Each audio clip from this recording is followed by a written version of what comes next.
Assalamualaikum warahmatullahi wabarakatuh.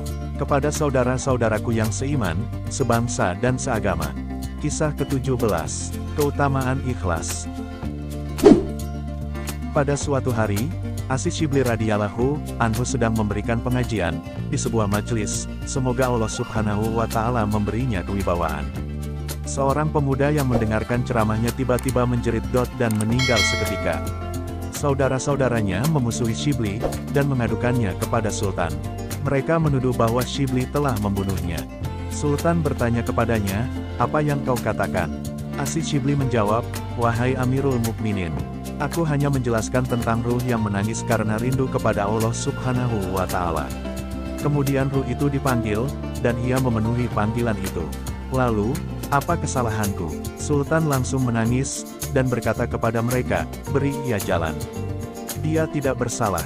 Wallahu a'lam bishawab."